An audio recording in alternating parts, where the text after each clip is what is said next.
Bonjour messieurs dames, aujourd'hui on se fait le plus classique des rôtis de boucherie, le rôti Orloff. Mais on ne va pas en faire qu'un, on va faire 4 versions, du moins cher au plus simple, jusqu'au plus cher et le plus complexe. Mais alors pour commencer, c'est quoi un rôti Orloff? Alors historiquement, comme beaucoup de recettes qui portent un nom russe, on remonte historiquement à une période où les deux pays avaient une relation plutôt beau-fixe. L'histoire en fait elle nous provient d'un ambassadeur russe en France qui s'appelait Alexei Fyodorovitch Orloff. Rien compris moi. Alors c'est pas lui qui a créé la recette, ça serait un cuisinier français, Urbain Dubois, mais la recette ressemble pas du tout à ce qu'on retrouve aujourd'hui. À la base c'était plutôt une sorte de rôti de veau à la crème et aux champignons. Aujourd'hui le Orloff se prépare toujours avec du veau, mais aussi avec du porc, pour des raisons évidentes de coût. C'est moins cher, mais c'est tout aussi bon. Et maintenant on y met du fromage, du bacon, plein de choses. Bref, on va voir, on va faire 4 trucs complètement différents, et puis vous voterez. Du coup on va se le faire en 4 niveaux, et on commence tout de suite avec le niveau 1.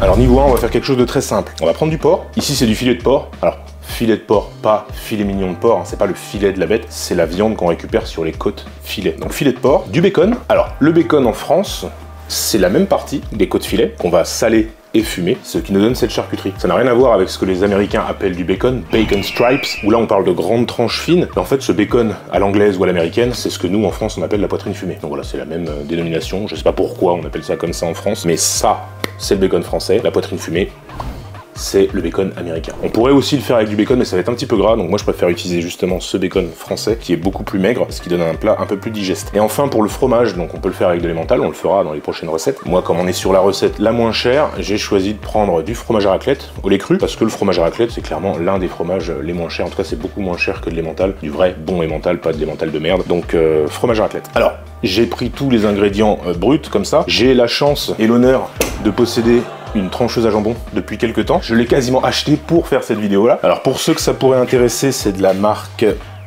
Ashkening. Ce n'est pas un partenariat. J'ai utilisé ma propre carte bleue pour faire cet achat. J'en suis extrêmement fier. Ça peut paraître extrêmement cher. Ce qui est génial avec ce genre de machine, c'est qu'on est vraiment sur une version miniature de ce qu'on va retrouver dans une boucherie. Ici, on a même le petit outil pour pouvoir l'affûter. Cette planche-là, c'est mon papa qui me l'a faite pour éviter de dégueulasser la machine à chaque fois. Donc je positionne ça ici pour pouvoir mettre les aliments. On peut régler ici la finesse. On va bouger en fait la lame pour gérer la finesse des tranches. Donc moi ce que j'aime beaucoup avec ce genre de machine, c'est qu'on va pouvoir faire de la charcuterie notamment, mais on peut aussi couper du pain, on peut aussi couper du fromage. Donc là je vais trancher tout mon bacon très finement, mon fromage à raclette en tranches fines aussi, comme ça tout sera prêt pour pouvoir ensuite monter le Orloff. C'est parti.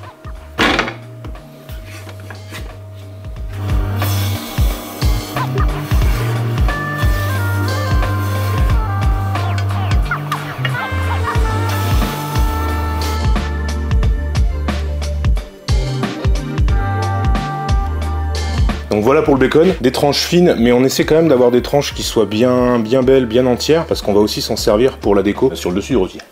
Pour la raclette, j'en prends au lait cru, c'est un tout petit peu plus cher, mais c'est quand même vachement plus savoureux, donc vous pouvez l'utiliser sans aucun problème, sauf si vous avez une femme enceinte, mais malgré tout, avec la cuisson, je pense que c'est pas forcément un problème. Je garde la croûte, parce que je trouve que ça a beaucoup de goût, mais c'est pareil, tu peux l'enlever.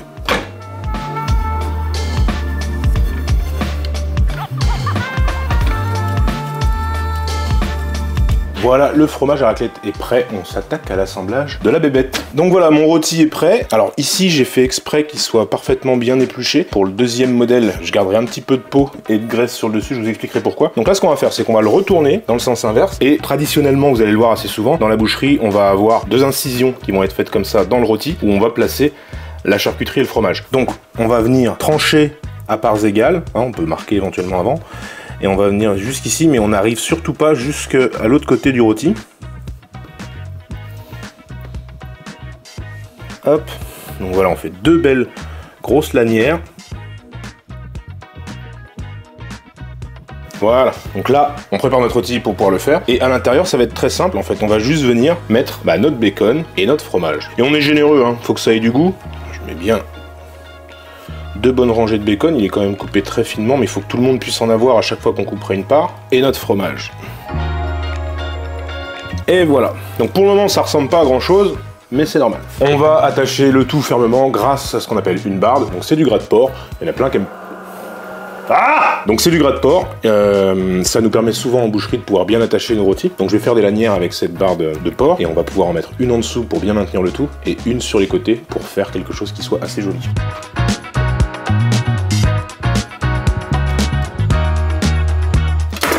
Toutes les chutes de barbe évidemment on les garde, hein, ça permet de pouvoir rajouter du gras dans les plats, etc. Tu mets ça juste au-dessus sur un petit plat en cocotte, ça va fondre à l'intérieur, c'est excellent. Moi de toute façon je vais en utiliser beaucoup pour la suite de la recette. Hop, donc je prends mon morceau le plus large, je replie mon rôti, je mets ma barbe en dessous et je viens le poser de cette manière-là. Je coupe à ras l'excédent de barbe.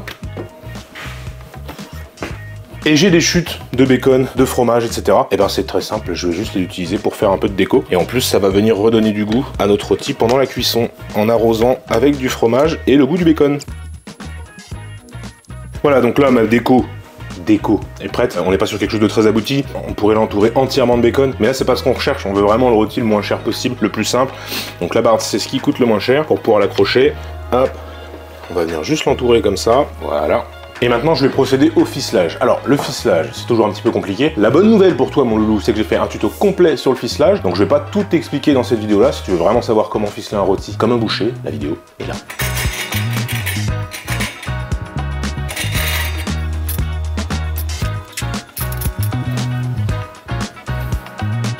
Et voilà le niveau 1 rôti Orloff de porc. Ultra simple. À la fin de la vidéo, on va tous se les couper pour voir l'intérieur et je te donnerai quelques conseils sur les durées de cuisson. J'en profite pour te dire que si cette vidéo te plaît, ce concept te plaît, n'hésite pas à t'abonner, ça me ferait énormément plaisir. Et à partager cette vidéo. Oui, parce qu'on fait les costauds comme ça, mais moi cette vidéo-là, juste en bouffe, ça m'a coûté 350 balles chez le boucher. Alors j'ai pris forcément plus de quantité que ce qu'il m'en fallait. D'ailleurs, je te mettrai dans la description une estimation des coûts un peu pour chacun des rôtis si ça t'intéresse. Mais c'est vrai que j'ai besoin d'argent pour pouvoir faire ce genre de vidéo. Et aujourd'hui... La YouTube monnaie, t'es où? T'es où? T'es où? Donc regardez cette vidéo et toutes les pubs seraient un immense soutien à la chaîne. Et on passe au niveau 2. Niveau 2, on reste sur un rôti de porc, mais on va le faire un tout petit peu différemment, je vais t'expliquer pourquoi on a gardé un petit peu de gras. On va aussi pimper un petit peu les ingrédients, on va passer sur un truc un peu plus sympa. Enfin, sympa, la raclette c'est très bien. Ici on va prendre de l'emmental français, c'est beaucoup plus cher. Je crois que la fromage raclette je trouve aux alentours des 15 € le kilo. L'emmental français, chez le fromager, tu vas l'avoir plutôt aux alentours de entre 20 et 30 € le kilo quoi. Donc forcément ça augmente clairement le prix de la recette. Tu pourrais faire ça avec de l'emmental de merde que tu vas trouver en grande distribution. Moi je vois pas l'intérêt d'essayer de prendre absolument le moins cher, sauf si vraiment on a un tout petit revenu. Et c'est quand même dommage, donc si toi tu as les moyens de le faire, essaie de prendre du bon fromage français qui vient de chez ton fromager ou chez ton boucher. Moi mon boucher le vend. Donc je tranche ça et on passe au rôti. Voilà, mon emmental est tranché. On passe donc au niveau 2 de la recette. Moi c'est la version que j'aime le moins, je trouve que c'est la moins élégante. On va encore utiliser le même rôti de porc que tout à l'heure. Le petit désavantage de l'autre rôti, c'est qu'on a juste vraiment 2 grosses lanières, donc c'est peut-être un petit peu moins chargé en bacon ou en fromage par tranche. Sur cette technique là, ce qu'on va faire, c'est qu'on va faire des tranches tout le long du rôti. Et on va venir positionner du bacon et de l'emmental dans chacune des tranches. C'est déjà un petit peu plus compliqué à faire, parce que déjà il faut faire des tranches qui sont régulières, qui vont pas jusqu'au bout. Et en plus de ça, tu risques d'avoir quelque chose qui tienne vraiment très mal. Tu vas voir un peu quand ça va être ouvert, c'est pas super. Donc on va utiliser d'autres ingrédients après, je vais t'expliquer, mais on va commencer déjà par faire les tranches. Alors ce que tu peux faire éventuellement, si tu veux être sûr de pas aller jusqu'au fond du rôti et donc de trancher réellement complètement, tu peux prendre 2 petites spatules en bois, tu vas venir les positionner de chaque côté comme ça. Comme ça, quand tu vas arriver, bah, ça va te faire un blocage qui permet que tu n'arrives pas jusqu'à la planche à découper, parce que si tu transperces complètement le rôti, ça n'a plus de sens. Donc on va venir positionner sa main comme ça, et on va venir te faire des tranches moyennement épaisses. Voilà, donc tu vois avec les petites spatules, ça te permet d'avoir des tranches comme ça, qui ne vont pas jusqu'en bas. C'est très chiant à utiliser, hein, c'est pas l'idéal, mais bon c'est quand même relativement rapide, donc c'est pas trop gênant. Bon moi ça me fait chier, si t'en as vraiment besoin tu l'utilises, j'en ai pas besoin, je vais prendre un couteau qui coupe mieux d'ailleurs, et je vais le faire comme ça, hop. Hop, je retourne pour faire l'autre partie. Et voilà, donc là j'ai mes tranches, donc c'est des tranches rôti de porc assez classiques, on pourrait le faire un petit peu plus fin, mais c'est déjà, ça fait déjà pas mal de tranches. Ensuite il faut le garnir, donc si on fait quelque chose de trop fin, vas-y pour la quantité de fromage et de bacon que tu vas mettre dedans. Donc mon fromage, mon bacon, donc ce que je vais faire c'est, bah, encore une fois, la générosité. On va y mettre 2 tranches de bacon par tranche et 2 tranches d'emmental.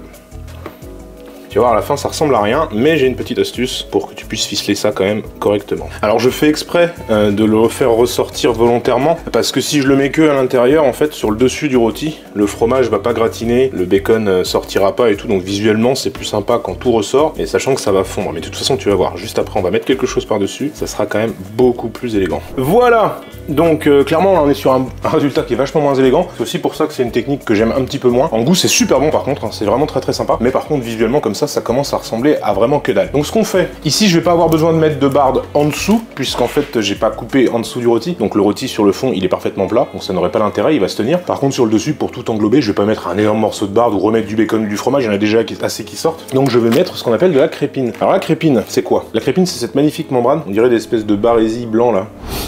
Muy bonita. C'est une sorte de membrane qui vient relier les organes entre eux, notamment dans le porc, ça existe sur tous les animaux, mais c'est surtout sur le porc qu'on utilise. Donc pas d'inquiétude, c'est hyper propre, hein, ça a été nettoyé à l'abattoir, donc il n'y a pas de souci, ça n'a pas de goût, c'est un tout petit peu gras, donc ça va venir fondre, et en fait à la fin de cuisson, ça ne se voit quasiment pas. Par contre sur le rôti, c'est vraiment super joli. Donc là ce qu'on va faire en fait, c'est qu'on va tout simplement envelopper le rôti là-dedans, ce qui va lui permettre de tenir, et ensuite on va le ficeler, et il va avoir une apparence beaucoup plus élégante. Donc avant tout quand même, je m'assure de lui donner une forme à peu près équilibrée, même si ça dégueule de partout. Bon, j'ai été généreux, hein. J'ai été très généreux à mon habitude, mais c'est ça la cuisine, c'est ça la boucherie. On est des gens qui donnent de l'amour. C'est pas pour une personne, hein, le rôti. Vous pouvez au moins être deux, facile. Hop là, donc je prends ma belle crépine et je viens enrouler entièrement mon rôti. Donc ça, tu peux l'acheter chez ton boucher, hein, faut lui demander, faut bien penser éventuellement à le commander, et ça coûte rien, hein, si tu connais très bien ton boucher, même il peut t'en filer une de temps en temps. Donc voilà, je coupe l'excédent. Ce que je vais faire avec les bords, c'est que je vais les rabattre pour qu'ils aillent en dessous. Voilà, c'est élégant. Après, c'est une membrane qui est très fine, donc moi ce que je vais faire, c'est comme j'en ai un petit peu plus, je vais me permettre même une deuxième couche de crépine pour avoir quelque chose qui tienne bien. Et c'est toujours aussi beau, moi je trouve ça magnifique, franchement. On est des tarés de crépine en boucherie, c'est vraiment magnifique. C'est sympa à travailler, ça sent pas du tout mauvais, donc c'est vraiment très très cool comme produit. Voilà, donc j'ai quelque chose qui est quand même plutôt classe maintenant. Je vais quand même lui mettre une petite barre autour pour bien le maintenir, pour qu'il ait une jolie forme. Et comme tout à l'heure, je m'attaque au ficelage. Et n'oublie pas, encore une fois, tu as cette vidéo là qui te permet de voir comment ficeler un rôti. Et voilà notre niveau 2. N'oublie pas de rester à la fin si tu veux voir à quoi ça ressemble à l'intérieur. D'ailleurs, si tu veux, tu peux très bien me dire dans les commentaires quelle est ta version du Orloff préférée. Je sais très bien que même avec ces 4 là, il y en a d'autres qui existent. Donc tu peux aussi me donner ce que toi tu achètes ou que tu fais. Voilà, maintenant fini le cochon. Enfin, il y en aura encore du cochon, mais là on va passer au veau, donc niveau 3. Niveau 3 donc, avec cette fois-ci du veau. Ici c'est un rondgite de veau, donc c'est un morceau qui se trouve à côté de la noix pâtissière, etc. dans la cuisse, donc dans le cuisseau de veau. On l'appelle le rondgite chez le bœuf. C'est beaucoup plus gros hein, chez le bœuf. Là on a un petit morceau. Ce qui est pas mal avec ce morceau-là, c'est que c'est un beau morceau pour faire des escalopes, qui est pas forcément trop cher, moins que la noix ou la noix pâtissière. Donc je vais te montrer comment on fait des escalopes. Sache que pour cette version du rôti Orloff, on va le faire un peu comme un millefeuille. Si tu n'es pas à l'aise avec le fait de couper des escalopes, ce que je peux comprendre, parce que c'est pas si simple que ça, tu peux très bien demander, je sais pas, 1 kilo d'escalopes coupées finement par ton boucher, en lui expliquant exactement ce que tu veux faire avec, et il saura te conseiller quel morceau et surtout te les préparer. Alors, si tu veux vraiment savoir faire une escalope, ce qu'il faut faire, c'est maintenir avec sa main, placer la lame et venir en appuyant légèrement, placer ton couteau en dessous pour venir couper. Alors, ça te permet d'avoir une escalope qui est relativement fine. On cherche pas non plus à faire un carpaccio. C'est une technique, hein, ça prend du temps. Tu vas avoir peur au début de mettre tes doigts en dessous. Ça prend un petit peu d'expérience. Donc c'est pour ça que je te dis, voilà, ça c'est pas forcément les parties techniques que tu as besoin de maîtriser. Autant demander à un professionnel de le faire, ça t'évitera de te bousiller l'intérieur de la main. N'est-ce pas? J'ai beau être matinal, j'ai mal. Donc encore une fois, pas beaucoup d'intérêt de te montrer tout ça. Je vais aller rapidement sur la découpe des escalopes et je te retrouve quand tout est tranché. Voilà, mes escalopes sont coupées. Comme je disais, on s'embourgeoise un petit peu. Donc à la place du bacon, cette fois-ci, on va utiliser du jambon sec. Ça sent très bon. Je vais en mettre un tout petit peu moins parce que c'est un petit peu plus salé que le bacon. Et puis je vais en utiliser aussi pour le futur rôti, le dernier, le niveau 4. Je tranche tout ça et on s'attaque à l'assemblage. Ah, j'en profite, si ça t'intéresse de voir comment utiliser une machine à trancher, comment l'entretenir, comment l'affûter, comment la nettoyer, n'hésite pas à me le commenter dans les commentaires, comme ça je pourrais te faire une vidéo sur le sujet si ça t'intéresse. Alors ici mes escalopes sont tranchées, mon jambon est prêt. Ce que je vais faire en fait, c'est que je vais déposer une barde directement sur le fond, sur ma planche. Je vais lui donner la taille que j'aimerais que mon rôti fasse. Et ensuite ça va être assez simple en fait. Je vais venir disposer un millefeuille d'escalopes de veau, puis de fromage, d'emmental du coup, on va être généreux quand même encore, hein. Puis de jambon sec. Là je vais être un petit peu moins généreux parce que j'en ai besoin pour la recette d'après. Je vais pas tout mettre. Ce que je vais faire, c'est que je vais tricher un peu, il me reste quelques morceaux de bacon, hop, que je vais plus utiliser normalement, comme ça on ne jette rien. Ensuite, une fois que j'ai fait ça, je remets mes escalopes de veau. Donc en fait le format est pas mal là parce que ça me permet de faire un rôti où je peux faire 2 escalopes de veau, ce qui est plutôt pas mal en termes de format. Et donc je vais monter en étage comme ça jusqu'à avoir la taille de rôti qui me plaît ou jusqu'à épuisement des stocks d'escalopes de veau ou d'ingrédients. Sachant que si tu as fait trop d'escalopes de veau, tu as trop de fromage, tu as trop de jambon, etc. Tu peux très bien garder tout ça, mettre ça sous vide, tu te fais juste des escalopes de veau après tranquillement. Tu utilises ton fromage pour te faire des burgers. Il y a des multiples possibilités. D'ailleurs dans quelques semaines, normalement je fais une vidéo sur le sous-vide complète qui t'explique comment utiliser une machine sous-vide, pourquoi l'utiliser, utiliser, combien de temps conserver, etc. Il y aura plein de conseils qui seront dans cette vidéo. Donc si ça t'intéresse, n'hésite pas à t'abonner, ça sera bientôt sur la chaîne. On continue en alternant fromage et jambon sec. On n'hésite pas à passer les petites chutes, hein, notamment sur le milieu et tout, pour que tout le monde puisse bien avoir du veau. Ce serait dommage sinon. Et voilà, je vais pas aller beaucoup plus haut parce que j'ai plus vraiment de jambon. Donc je vais me faire juste une dernière couche où je vais alterner jambon et fromage, un peu comme la déco du premier rôti. Mais par contre, pour que ça tienne bien, ben, je vais lui mettre aussi une crépine et une barde. Voilà, donc mes escalopes, je les mettrai sous vide, comme ça j'en aurai encore après. Le reste de jambon, je vais l'utiliser dans la recette d'après. Le reste de fromage, ça sera pour le repas. Donc j'ai déjà ma barde en dessous, hein, je reprends juste une barde pour faire le contour. Et ce rôti là aussi, pour qu'il soit vraiment très joli, je vais aussi le crépiner. Donc je mets d'abord ma crépine, qui va encore une fois, en plus d'être jolie, magnifiquement entourer le tout et le maintenir. C'est pas beau ça ? Regarde-moi ça, hop. En fait, moi j'aime beaucoup cette variante en millefeuille. C'est quelque chose qu'on faisait dans ma boucherie. Je trouve ça sympa. En termes de goût, c'est cool. On a vraiment les couches à chaque étage. C'est très très sympa. C'est un des plus simples, je trouve, à assembler et à ficeler. Et c'est plutôt joli. Donc top. Et c'est pas le plus cher non plus avec le veau parce qu'on parle d'escalope et pas avec le morceau que je vous ai prévu pour la dernière recette. On enroule avec notre barde. Bon, je suis pas en train de faire des rôtis de concours, hein. Il y a moyen de faire des trucs beaucoup plus beaux et tout. Là, clairement, j'ai 4 rôtis à faire, pas forcément énormément de temps pour vous faire de la déco, des trucs phénoménaux. Donc on reste sur quelque chose de très simple. Il y a moyen de faire des trucs beaucoup plus beaux, de rajouter un petit peu d'herbe, etc. pour avoir une présentation très coquine, mais c'est pas l'objectif du jour. Je ficelle. Eh mais au fait, je sais pas si je vous l'ai dit, il y a une vidéo ici où vous pouvez apprendre comment ficeler. Bon c'est bon, j'arrête. Mais il y a quand même une vidéo où vous pouvez apprendre comment ficeler. Voilà, notre niveau 3, rôti Orloff de veau en millefeuille. Pas mal, non? Et on passe maintenant au niveau final, le niveau 4. Cette fois-ci du coup on s'embourgeoise carrément. On va prendre un filet de veau entier. Clairement c'est pas le même prix de recette. Mais comme on est là pour rêver, en plus de ça on va prendre un comté affiné, je sais plus combien de mois, mais il sent les tables. Donc jambon sec, comté, filet de veau, et on va faire une technique encore différente. Je tranche le comté et on se reprend tout de suite. Un filet de veau ou le filet de n'importe quelle bestiole, c'est souvent composé de 3 parties. On va avoir ici ce qu'on appelle les oreilles. C'est une partie excellente, c'est pas le problème, c'est juste qu'en termes de tenue, ça va pas être pratique pour ce qu'on va faire. Ensuite, on va avoir la pointe ici, donc qui est beaucoup plus fine, et on va avoir le cœur de filet. Et le cœur de filet, c'est la partie qu'on va utiliser pour notre Orloff. On a aussi normalement une chaînette sur le côté, une chaînette sur le dessous. Ce sont des morceaux que j'ai enlevés parce que ça va vraiment pas être pratique pour le type de rôti qu'on va faire. Donc, je vais aller à la limite de mes oreilles de filet. Je tranche. Je fous ça à la poubelle, évidemment. Filet de veau, c'est con ou quoi? Ça part directement pour un tartare, ou alors je vais le bouffer, t'inquiète pas. Et on enlève aussi notre pointe. Donc là on va faire quelque chose un petit peu différent, c'est-à-dire qu'on va l'ouvrir entièrement notre rôti pour avoir quelque chose de plat, une sorte de feuille de filet de veau, et ensuite on va venir garnir en étalant notre jambon, notre comté, et ensuite on va le rouler, et ça nous formera une sorte de rosace. C'est une technique un petit peu différente, c'est plus compliqué à faire que ce qu'on a fait jusqu'à maintenant. Là il faut quand même une sacrée technique avec le couteau, donc demande éventuellement à ton boucher s'il peut te le préparer directement. Moi je vais essayer de te montrer, donc je commence par en bas, je vais venir trancher dans la largeur comme ça en gardant quelque chose qui est quand même relativement fin. C'est pas le truc que tu as envie de craquer parce que je dirais pas combien ça m'a coûté tout de suite, mais le filet c'est quand même pas un truc gratuit. Et en fait on va continuer en prolongeant toujours sur le bas pour garder la même épaisseur tout le long de notre rôti. Donc ouais, on essaie vraiment de pas transpercer, ce serait vraiment dommage. Pour le format final en fait on a vraiment besoin de garder cette finesse tout le long.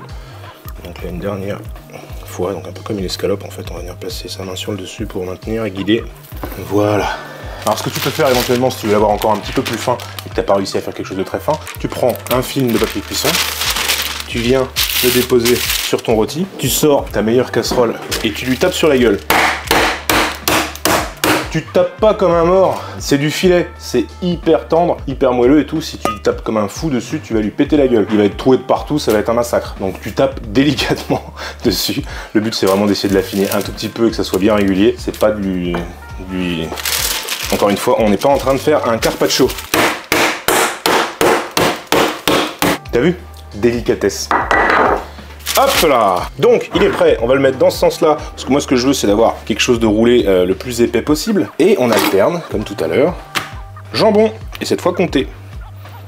Hop, encore une fois, on y va avec amour. C'est pour ça que j'en ai gardé quand même pas mal, pour pouvoir faire une belle épaisseur de jambon. Moi je trouve qu'il n'y a rien de plus frustrant quand tu bouffes un Orloff de te retrouver qu'avec la viande principale. Si tu bouffes que du veau, si tu bouffes pas de jambon, pas de fromage, c'est quand même hyper frustrant. C'est pas que le veau soit mauvais, hein, mais c'est juste que tu achètes un Orloff pour avoir le côté salé, fumé du porc, et le côté bon et coulant du fromage. Donc si t'as que le veau, bah c'est un peu frustrant, quoi. Donc mets-en partout. Voilà. Mon comté, je l'ai coupé beaucoup plus finement que les autres parce que comme on va pouvoir rouler derrière, il faut que ça puisse se plier sans casser. On n'est pas forcément obligé d'en mettre une quantité énorme. Ce qu'il faut, c'est vraiment essayer de le mettre partout sur la surface pour qu'il n'y ait pas de morceaux où il n'y en ait pas, quoi. Ce sera un petit rôti, hein, ce sera pas un monstre comme les premiers au cochon. Voilà, donc tu vois, il y a encore un petit peu de trop au milieu, ça me frustre. Donc ce que je vais faire, c'est que je vais remettre encore un petit peu de jamon, de fromage, pardon. Hop.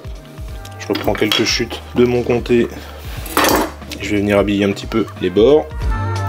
Alors ce qui est important aussi quand tu fais ce genre de truc, c'est d'essayer de ne pas bouffer l'intégralité des ingrédients parce que sinon derrière t'as plus rien et c'est très chiant. Donc notre truc est prêt.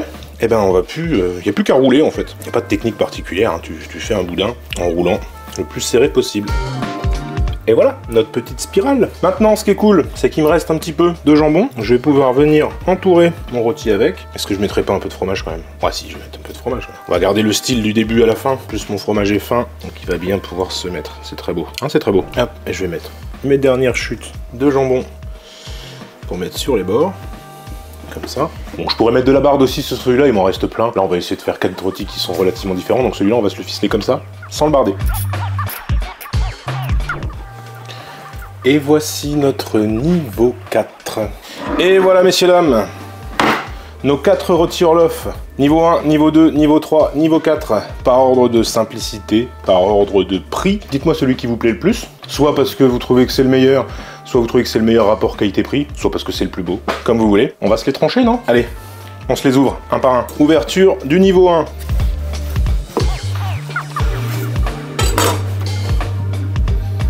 Voilà.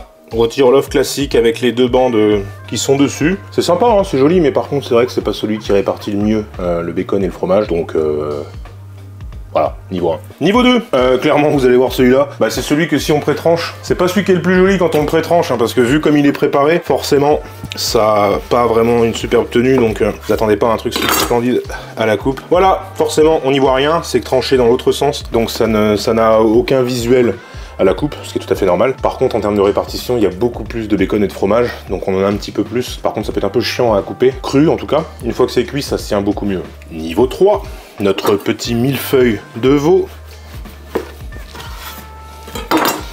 Voilà, donc là on a un truc qui est très sympa. On voit bien les différentes couches, ce qui est plutôt cool. Donc là, pareil, on a une très belle répartition, un bon équilibre en tout cas entre le fromage, le jambon sec et les escalopes de veau. Donc ça, c'est vraiment très chouette. J'aime beaucoup cette technique. Et enfin, le niveau 4, en toute sincérité, c'est le seul rôti que j'avais jamais fait jusqu'à aujourd'hui. Je me suis inspiré un petit peu, big up à eux d'ailleurs, des Castins, je sais qu'ils en ont fait un comme ça similaire cet été, avec de la ventrèche et tout. Cet hiver, pardon, avec de la ventrèche, etc. Il était magnifique. Donc bah voilà, petit big up à eux. En tout cas, en boucherie, on se vole pas les recettes, on partage. Donc allez voir en tout cas leur contenu, c'est extraordinaire ce qu'ils font.